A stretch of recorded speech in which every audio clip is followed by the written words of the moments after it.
بسم اللہ الرحمن الرحیم نحمدہ و نصلی علی رسول الکریم۔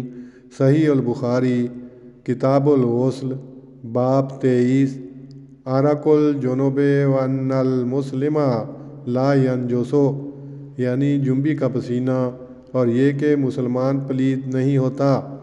حدیث نمبر 283 حضرت ابو ہریرہ رضی اللہ عنہ سے روایت ہے کہ نبی صلی اللہ علیہ وسلم مدینے کے راستے پر کسی جگہ پر انہیں ملے اور وہ جنبی تھے۔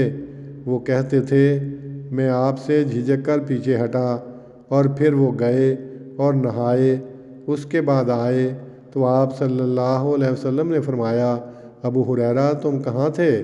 انہوں نے کہا کہ میں جنبی تھا، اس لیے میں نے ناپسند کیا کہ میں آپ کے ساتھ بیٹھوں درآں حالے کہ میں ناپاک ہوں۔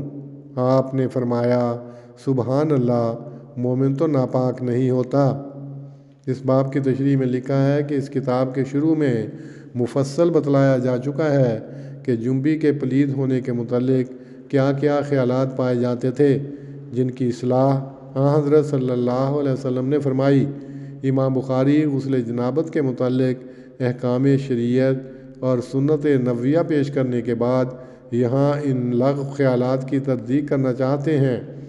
روایت نمبر 283 میں بتلایا ہے کہ مومن بوجہ جنابت کے ناپاک نہیں ہوتا، کافر بھی بوجہ جنابت کے نہیں بلکہ گندے خیالات کی وجہ سے ناپاک ہوتا ہے۔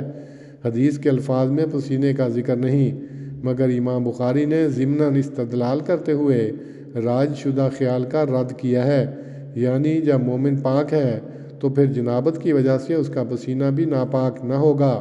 پسینے کی حالت جنابت میں بھی وہی رہتی ہے جو جنابت سے پہلے ہوتی ہے۔ اللہم صلی علی محمد وعلی آل محمد کما صلیت علی ابراہیم وعلی آل ابراہیم انک حمید مجید۔ اللہم بارک علی محمد وعلی آل محمد کما بارکت علی ابراہیم وعلی آل ابراہیم انک حمید مجید۔